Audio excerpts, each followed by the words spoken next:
Bonjour à tous et bienvenue pour ce nouveau Café La Rep, un Café La Rep réalisé en partenariat avec l'Immaculée Conception, dont nous recevons le chef d'établissement Christian Espesso. Bonjour. Bonjour. Donc, l'Immaculée Conception en Béarn, tout le monde connaît. C'est une institution à Pau, une institution qui est connue pour son enseignement général, de la maternelle jusqu'au lycée général, mais aussi une institution qui a un pôle professionnel très important. Et c'est de ce pôle professionnel que nous allons parler aujourd'hui avec Christian Espesso, le chef d'établissement, et ensuite avec Françoise Dajas, qui est la responsable, la directrice adjointe, responsable de tout le pôle de formation professionnelle. Dans un premier temps, Christian Espesso, on va peut-être rappeler ce qu'est l'Immaculée Conception. Donc l'Immaculée Conception, c'est une école Saint-François d'Assise, un collège et un lycée général, un lycée d'enseignement général et technologique qui est à Pau, en face de la Foire Exposition, dont l'entrée est en face de la Foire Exposition, et qui est l'entité mère historique créée en 1884, donc à Pau. L'IMAC, pour faire simple. Alors, certains l'appellent l'IMAC, effectivement. Et puis est associé à ce pôle général, un pôle professionnel qui est sur le site historique de Beaufresne, qui a été créé en 1938, et qui a connu un regroupement dernièrement, un regroupement de plusieurs lycées professionnels, Montpensier. Il y avait Montpensier, voilà. Qui est rue Montpensier. Il y avait Saint-Vincent-de-Paul. Quand on a connu, on était presque voisins à la République, parce que Saint-Vincent-de-Paul était au bout de la rue Cassin. Exactement. Et qui maintenant a rejoint... Voilà, est sur le site, sur le campus professionnel, donc de Beaufresne. Donc Saint-Vincent-de-Paul qui propose des formations et des bacs professionnels et un BTS, donc cuisine-service. Avec toujours le restaurant d'application. Avec toujours le restaurant d'application, bien sûr, que je ne saurais trop vous conseiller. Et en tout cas, mon endroit préféré dans l'établissement, de très loin. Et puis ensuite un pôle tertiaire, santé sociale, on va dire, Montpensier. Et puis... il y a les apprentis, il y a aussi un centre d'apprentissage. Il y a un centre de formation à l'apprentissage qui s'appelle B2F. Et puis il y a le lycée historique des métiers industriels qui est Beaufresne, avec des formations industrielles de maintenance et de productique notamment. Tous ces établissements sont réunis par une idée commune, une conception commune que vous avez résumée en reprenant une phrase de la philosophe Simone Weil. Élever quelqu'un, c'est d'abord l'élever à ses propres yeux. Alors vous allez nous faire une petite explication de ce texte de Simone Weil. C'est assez simple. D'abord, j'aime beaucoup Simone Weil, une philosophe des années 30, une philosophe juive des années 30, qui a beaucoup insisté d'ailleurs au passage, je le dis, sur les racines et la notion de racine, et c'est pour nous important dans notre projet que cette notion de racine. On veut donner des racines à nos élèves, je crois que c'est important. Sur l'humanité, c'était une philosophe de l'humanité aussi. Voilà, mais et donc qui s'est beaucoup intéressé évidemment parce que c'est un professeur de formation élever quelqu'un, c'est d'abord l'élever à ses propres yeux, signifie et ça prend tout son sens au lycée professionnel pour des jeunes qui ont souvent été broyés par le collège unique, qui ont perdu toute confiance en eux et qui souvent pensent d'ailleurs qu'ils ne sont pas bons à grand chose. Eh bien vraiment dans tout l'établissement, nous voulons que chacun puisse prendre conscience de tous les talents qu'il a en lui, qui sont parfois enfouis, et qu'il découvre tout ce dont il est capable, parce que souvent, ces jeunes, étudiants dans le lycée professionnel, sont capables de bien plus qu'ils ne le pensent. Et vraiment, notre action éducative vise à leur montrer qu'ils sont capables de bien plus qu'ils ne le pensent. Et donc, c'est pour ça que nous insistons aussi sur une pédagogie assez classique, traditionnelle, qui transmet des fondamentaux, parce que je crois qu'il est important que, vous savez souvent, et on l'entend d'ailleurs avec le confinement, il faut que l'école change, il faut que tout change. Il faut que l'école devienne plus sociale, qu'elle prépare les jeunes au métier de demain. Moi, je préfère dire que on n'a pas envie que nos jeunes rentrent dans des cases. On a envie, au contraire, de leur donner des fondamentaux pour que ces cases, ils puissent se les construire et qu'ils puissent, eux, inventer les métiers de demain. Je crois que c'est là qu'est le vrai défi. Et plus généralement, c'est que l'orientation professionnelle qui parfois est subie devienne un réel projet personnel pour chacun d'eux. Évidemment, la motivation est extrêmement importante quand on fait quelque chose, et si on veut que les jeunes fassent des efforts, ils sont capables de bien des efforts, mais il faut aussi les orienter correctement, il faut que ces talents, ils puissent les exprimer, et donc ça c'est tout notre travail, que de les mettre, que de rapprocher la formation, la qualification, c'est-à-dire le diplôme qu'ils vont avoir, et puis l'entreprise, ce que va attendre l'entreprise.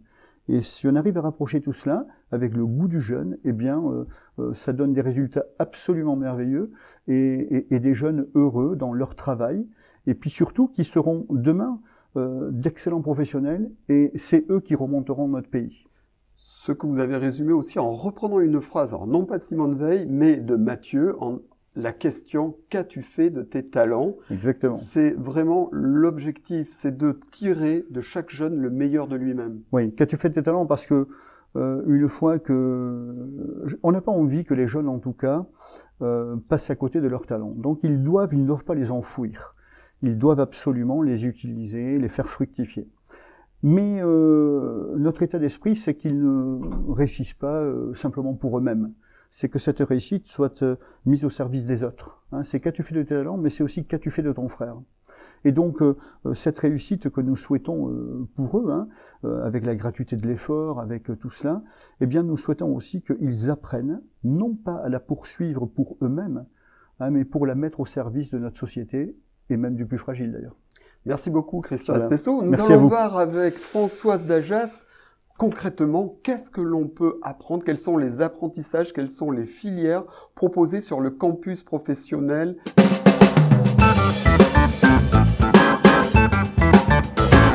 Bonjour Françoise Dajas, vous êtes la responsable du pôle de formation professionnelle de l'Immaculée Conception. Alors ce pôle de formation professionnelle, c'est 900 élèves, on l'a vu tout à l'heure avec Christian Espesso qui nous a rappeler les différents sites. Le choix est vaste et c'est pour ça qu'il faut en parler. Oui, parce qu'en plus, voilà. Ça va du CAP jusqu'au BTS. Donc, il y a la troisième prépa métier jusqu'au BTS. Voilà, en scolaire comme en apprentissage.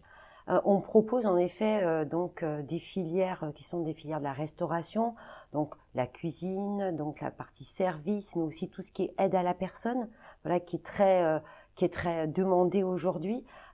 Finalement, on revient sur ces métiers-là. Voilà, sur les métiers de l'aide à la personne, par exemple avec le CAP ATM ou avec le bac pro ASSP, on est dans le soin, l'aide à la personne, l'aide à domicile, des métiers qui sont vraiment sous tension. C'est-à-dire qu'on a vraiment une très forte demande. Voilà, on n'a pas assez de masques, mais on n'a pas assez de personnes aussi pour porter ces masques. Donc c'est des formations qui sont fortement demandées, mais c'est des formations qui demandent certains profils. Voilà, c'est pour ça que je ne veux pas d'orientation par défaut. Aujourd'hui, on a beaucoup de préinscriptions, mais finalement, le travail des mini-stages, des journées portes ouvertes, ça n'a pas pu être fait. Et voilà, on a des parents qui vont cocher finalement une orientation, parfois une orientation subie par le conseil de classe, mais une orientation qui n'est pas choisie. Or, les formations, elles sont diverses et elles doivent être vraiment accompagnées. C'est pas une croix dans une case. Voilà, oui, parce qu'après, c'est un projet de vie que l'on définit à cet âge-là. Exactement. Il y en a qui ont réellement des talents. Il y en a qui, en effet, sont faits pour faire du soin. Il y en a qui sont faits pour faire de l'animation. Il y en a qui vont s'épanouir dans la gestion administration, qui vont s'épanouir dans l'organisation des transports. Ces métiers intermédiaires, on les retrouve aujourd'hui. Voilà, on a un CAP, donc équipier polyvalent du commerce. Ce sont ces personnes qui travaillent dans la grande distribution. Voilà. On a finalement ici une représentation dans le lycée professionnel de tous les métiers qui aujourd'hui font marcher la France. Ces métiers finalement mis un peu de côté, mais qui sont ces métiers qui structurent et qui permettent de fonctionner. Alors, on a des filières qui sont excessivement demandées, par exemple le métier de la relation, les métiers du soin, d'accord, les métiers de la maintenance aussi.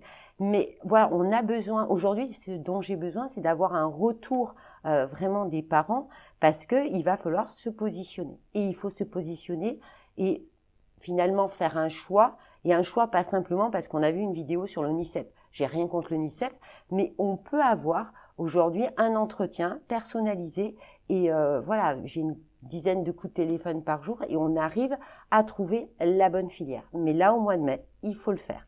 Voilà. Là, concrètement, je suis parent d'élèves, je veux me renseigner sur les formations pro de l'IMAC. Comment je fais ? Je vous appelle, je vais sur le site internet, je crois qu'il y a une page Facebook aussi. Tout à fait. On a à défaut de visite virtuelle. Voilà, on ne pourra pas faire aussi bien qu'en vrai. Comme ça, on le sait. Mais d'ailleurs, on ne peut pas enseigner aussi bien d'accord, derrière un écran qu'en vrai. Voilà. Mais on peut quand même le faire. Voilà, on a mis des vidéos sur le site. Vous pouvez appeler, donc jusqu'au 11 mai, ce sera par téléphone. Il y a des modules de préinscription sur le site que les parents utilisent. Ensuite, on affine le choix donc par un entretien téléphonique ou en visio avec l'enfant, donc pour essayer de voir si le choix de la famille, les bulletins, l'orientation, essayer de caler finalement le projet avec la réalité aussi des exigences professionnelles qui sont importantes. Et à partir du 11 mai, on recommencera des entretiens, d'accord, au niveau du lycée, avec une visite du lycée et la possibilité, en effet, voilà, d'avoir des entretiens individuels de projet. C'est comme ça que ça fonctionne. Concrètement, dans quelle filière il reste encore des places? Alors, on commence à avoir trop de demandes sur ce qui est les métiers de la relation client. On a vraiment énormément de monde et tout ce qui est le soin à la personne. Il reste des places un petit peu en industriel, très peu en productique. Il nous reste quelques places en CAP cuisine, mais très peu. Voilà. Il faut que les personnes, voilà, moi j'ai rencontré des parents, je leur dis, mais si vous vous positionnez pas avant fin mai, ça ne fonctionnera pas. Et malheureusement, là, ce sera une orientation par défaut.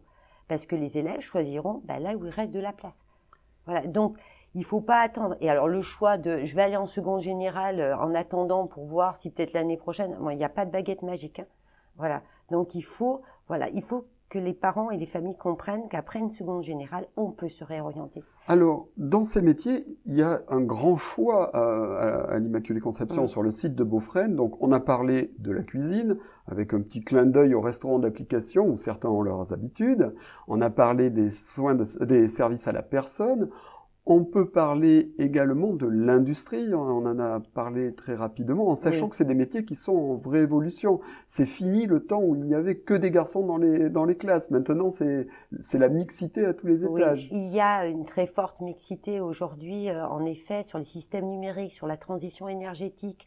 Voilà, on a des filles. Voilà, ce sont des métiers qui sont totalement ouverts. Faut plus avoir cette idée, même en productique. Voilà, faut plus avoir cette idée. C'est pas des métiers réservés aux hommes. Bien au contraire. Et en BTS, finalement, on s'aperçoit, puisqu'on fait les BTS de la maintenance des systèmes ou BTS ATI, on a autant de filles que de garçons. Voilà, c'est-à-dire qu'il y a une ouverture, il y a une très forte tension sur les métiers de la maintenance, que ce soit des équipements industriels, de la transition énergétique, mais aussi de tous les systèmes fluidiques. Il y a une très forte recherche. Nos élèves trouvent un emploi en sortant avec le bac, voilà. Mais voilà, on essaye de les pousser sur des BTS en apprentissage parce que c'est important, un bac +2, voilà, voire même une licence professionnelle, puisqu'on a la chance, avec un partenariat avec l'université, d'avoir aussi donc une licence professionnelle. Voilà, c'est tellement vaste. En plus, la réforme est arrivée, la réforme des métiers. On est en plein. Donc, on a toute une communication qui normalement est faite sur les familles de métiers qui n'a pas été faite aux journées portes ouvertes. Donc, j'ai des parents qui m'appellent, ils ne retrouvent pas les anciennes appellations. Ils tâtonnent, c'est normal. Toute cette communication n'a pas été faite. Les bacs pro aujourd'hui sont des familles de métiers. On s'enferme pas dès le départ dans un métier. D'accord ? On a le choix en première avec finalement plusieurs possibilités. On fait les objets connectés, mais on peut faire du système numérique, mais on peut faire aussi de l'énergétique. Voilà. On fait de la gestion administration, mais on peut faire en première de l'organisation des transports ou de la logistique. Voilà. On a ouvert, c'est-à-dire des secondes qui sont presque des secondes générales, et on détermine finalement son métier en première. Voilà. Donc, c'est une autre façon de fonctionner qui est bien. Qui est bien, ça permet aussi de mieux définir en cheminant son parcours de vie aussi, son parcours professionnel. Voilà. On sait que les troisièmes, là, auront une fin d'année compliquée, un troisième trimestre, pas de brevet des collèges. Enfin, il y a une réalité. On a beau essayer de dire tout va bien, et je pense qu'il faut absolument que les familles se disent qu'il faut les projeter en septembre. Et pour eux, il faut vraiment leur parler en leur disant mais voilà, bon, c'est une année particulière, mais voilà l'année prochaine, voilà ce que tu peux faire, voilà comment tu peux réussir. Voilà, le lycée professionnel n'est pas finalement une voie de garage, bien au-delà. Nos élèves réussissent et trouvent des emplois. Aujourd'hui, la moitié des inscriptions que je réalise sur les classes de première, ce sont des élèves qui ont échoué en seconde générale. D'accord ? Ou ce sont des personnes qui sont en université et qui reviennent faire des CAP parce qu'ils n'ont pas trouvé d'emploi. Il faut en parler, c'est-à-dire que une bonne orientation dès le départ, ça évite aussi finalement une errance scolaire de plusieurs années. avec quand même à la clé, avant l'entrée dans la vie active et avant ces débouchés qui sont indéniables, des très bons résultats aux examens. Je crois que vous êtes à plus de 90% au CAP, vous êtes à 97% en BEP et en Bac Pro. C'est aussi important, c'est un facteur de choix quand même. Oui, après, voilà, rentrer en lycée professionnel, c'est avoir des exigences. Alors, elles ne sont pas les mêmes exigences que dans le système scolaire, mais elles sont excessivement fortes. On demande à des jeunes de 15-16 ans d'aller travailler en entreprise, de se conduire comme des adultes, d'avoir finalement des attitudes professionnelles. Voilà, c'est pas la même exigence, mais elle est tout aussi forte. Et en termes d'autonomie, très souvent, les élèves du lycée professionnel, ou les apprentis encore plus, hein, j'en ai pas parlé, mais sont des personnes excessivement autonomes et qui ont aussi une responsabilité, une conscience du travail bien fait. Voilà, en restauration, mais même en usinage, on retrouve cet esprit-là. Il y a aussi, il faut en parler, sur le site, il y a un internat. C'est un atout, c'est un argument aussi pour séduire les jeunes et leurs parents. Alors, il n'y a pas énormément de lycées professionnels, c'est ça que je veux aussi dire aux familles, faites attention, d'accord? L'offre en lycée professionnel est très réduite. Il y a des filières finalement où il n'y a que 30 places, des filières où il n'y a que 12 places. Voilà, on a des élèves qui viennent d'un petit peu loin, on va jusqu'à la côte basque, les Landes, mais aussi des personnes qui ne pourront pas se déplacer tous les jours. Donc on offre la possibilité, le service de l'internat, voilà, pour en effet les accompagner sur leur projet. L'internat aussi permet de se recentrer aussi sur le travail scolaire. Et c'est important pour certains élèves. Il y a des élèves qui demandent l'internat. C'est vrai que souvent on le voit comme une punition. Moi, j'ai rencontré des jeunes qui ont fait le choix avec leur famille de dire mais moi, je sais que j'ai besoin d'un cadre, je sais que j'ai besoin à 17h30 de pouvoir aller en études parce que quand je rentrerai à la maison, je sais qu'entre le portable, la télé et l'ordi, la tablette, je n'y arriverai pas. Et ils ont besoin, ils le demandent. C'est-à-dire que on croit, mais certains, en fait, sur le lycée professionnel, c'est un renouveau scolaire. Il reste encore des places à l'internat pour l'année très prochaine? peu. Voilà. Donc il faut se dépêcher. Oui, voilà. Là, par contre, c'est vrai que ça va être compliqué, comme chaque année. On espère pouvoir répondre à la demande de tous, mais ce sera compliqué. Alors, avant de se quitter, on va récapituler. Donc, les différents pôles du lycée professionnel, de l'ensemble du site Beaufresne sont la restauration avec Saint-Vincent-de-Paul, l'aide à la personne avec donc Montpensier, avec le Bac Pro à SCSP, j'en ai pas parlé, mais je voulais dire un petit mot aux jeunes filles qui ont travaillé en EHPAD, parce qu'elles étaient en stage à ce moment-là, elles sont restées sur les lieux de stage pour aider les soignants. Voilà, c'est aussi là où on découvre finalement nos élèves et leur capacité d'adaptation. Donc, tout ce qui est bien sûr le tertiaire, la vente, le commerce, la gestion administration, et puis le pôle industriel, donc avec Beaufresne, voilà, de la transition énergétique en passant par les systèmes numériques, de la productique jusqu'à la maintenance et tout ce qui est production mécanique. Des rendez-vous téléphoniques sont possibles, des visios parfois Alors, des rendez-vous téléphoniques, des visios, voilà, donc ça permet en effet de communiquer. Il faut absolument avoir le jeune avec nous. Ce que je dis aux parents, c'est-à-dire que ça doit être une conversation à 3 ou 4 ou 5. Ça peut se faire et c'est pas très compliqué parce qu'il doit être impliqué. Voilà, on choisit pas une orientation. Voilà, il doit sentir que c'est son choix aussi. Ça s'appuie aussi sur les bulletins scolaires. Hein. Monsieur Espessot parlait des talents, mais dans les bulletins transparaît parfois les talents. On le voit pas dans la note. Faut pas. Mais des moments sur les appréciations. Il y a des élèves, par exemple, qui ont des très bonnes notes en technologie ou en SVT. À côté, c'est un peu plus fragile, mais ils ont ce talent. On peut l'exploiter et on saura l'exploiter donc en lycée professionnel. Donc des chercheurs de talent à l'INAC. Exactement, des chercheurs de talent et en apprentissage, même chose. Hein. Donc on peut contacter le lycée. C'est plus compliqué avant le 11 mai pour avoir des entretiens avec les entreprises, mais après le 11 mai, ce sera possible. Merci beaucoup Françoise. Merci à vous. Merci beaucoup à tous et à bientôt pour un nouveau Café Larrette.